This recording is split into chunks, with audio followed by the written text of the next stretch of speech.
ಇದು ಸತ್ಯದ ಬೆಳಕು. ರಟ್ಟೆಹಳ್ಳಿ ಪಟ್ಟಣದ ಶ್ರೀ ತುಳಜಾಭವಾನಿ ದೇವಸ್ಥಾನದಲ್ಲಿ 24ನೇ ವರ್ಷದ ವಾರ್ಷಿಕೋತ್ಸವ ಮತ್ತು ನೂತನವಾಗಿ ಪಟ್ಟಣ ಪಂಚಾಯತಿಗೆ ಆಯ್ಕೆಯಾದ ಸದಸ್ಯರಿಗೆ ಸನ್ಮಾನ ಕಾರ್ಯಕ್ರಮ ಮತ್ತು ದೇವರಿಗೆ ಉಡಿ ತುಂಬುವ ಕಾರ್ಯ ಹಾಗೂ ಚಂಡಿ ಹೋಮ ಹೀಗೆ 10 ಹಲವಾರು ತರಹ ಕಾರ್ಯಕ್ರಮಗಳು ಜರುಗಿದವು. ನಂತರ ಭಕ್ತರಿಗೆ ಅನ್ನ ಸಂತರ್ಪಣೆ ಕಾರ್ಯಕ್ರಮ ಮಾಡಲಾಯಿತು. ಈ ಸಂದರ್ಭದಲ್ಲಿ ಎನ್.ಸಿ. ಕಟಾರೆ, ಯಲ್ಲಪ್ಪ ಜಾಧವ್, ಶ್ರೀನಿವಾಸ್ ಭೈರಪ್ಪನವರ್, ಪಟ್ಟಣ ಪಂಚಾಯತಿ ಸದಸ್ಯರು, ಪಿ.ಡಿ. ಬಸನಗೌಡರು, ಮಕ್ಬುಲ್ ಸಾಬ್ ಮುಲ್ಲಾ, ಮನೋಜ್ ಗೋಣೆಪ್ನವರ್, ಸಂತೋಷ್ ಮಧುರ್ಕರ್, ಮಂಜುನಾಥ್ ಜಾಧವ್ ಇನ್ನೂ ಹಲವಾರು ಕಾರ್ಯಕರ್ತರು ಉಪಸ್ಥಿತರಿದ್ದರು. Vajraksha news report, Kalandar ಯಲದಹಳ್ಳಿ, Rattehalli.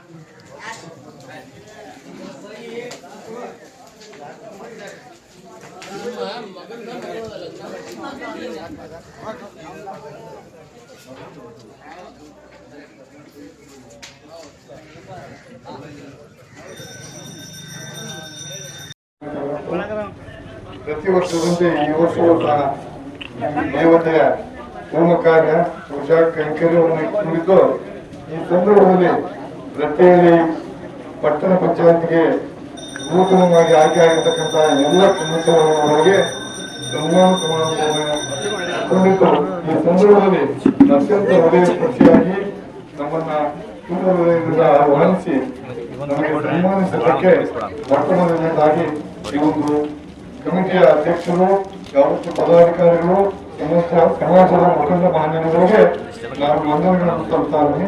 ವಂದನೆಗಳು, ಅಭಿನಂದನೆಗಳು. ಈ ಸಂದರ್ಭದಲ್ಲಿ ಪಕ್ಷಾತೀತವಾಗಿ ಪಕ್ಷ ಭೇದವನ್ನ ಮರೆತು ಈ ಒಂದು ಗ್ರಾಮದ ಒಳಿತಿಗಾಗಿ ತಾವೆಲ್ಲ ಕೆಲಸವನ್ನು ಮಾಡಬೇಕು ಅಂತಕ್ಕಂಥ ಒಂದು ಕಿರುಮಾತನ್ನು ಹೇಳಿದ್ದಾರೆ.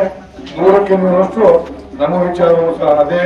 ಚುನಾವಣೆಯ ಸಂದರ್ಭದಲ್ಲಿ ಮಾತ್ರ ನಾವು ಪಕ್ಷವನ್ನು ಮಾಡ್ತೀವಿ. ನಂತರದ ಅವಧಿಯಲ್ಲಿ ನಾವೆಲ್ಲ ಅದನ್ನು ಬದಿಗಿಟ್ಟು ಇಡೀ ಊರಿನ ಏಳಿಗೆಗಾಗಿ, ಗ್ರಾಮದ ಏಳಿಗೆಗಾಗಿ, ಸಮಸ್ತ ಜನತೆಯ ಏಳಿಗೆಗಾಗಿ ಶ್ರಮಿಸತಕ್ಕಂಥ ವಿಚಾರ ನಮ್ಮದಾಗಿದೆ. ಈ ಸಂದರ್ಭದಲ್ಲಿ ನಮ್ಮೆಲ್ಲರಿಗೂ ಅಭಿನಂದನೆಗಳನ್ನು ಸಲ್ಲಿಸಿ, ಸನ್ಮಾನಿಸಿ, ಗೌರವಿಸಿ, ಹಾರೈಸಿದ್ದಕ್ಕೆ ಮತ್ತೊಮ್ಮೆ ತಮ್ಮೆಲ್ಲರಿಗೆ ವಂದನೆಯನ್ನು ಸಲ್ಲಿಸಿ ನಾನು 2 ಮಾತು ಮಾಡ್ತಾ ಇದ್ದೀನಿ. ಜೈ ಹಿಂದ್, ಜೈ ಕರ್ನಾಟಕ. ಧನ್ಯವಾದಗಳು.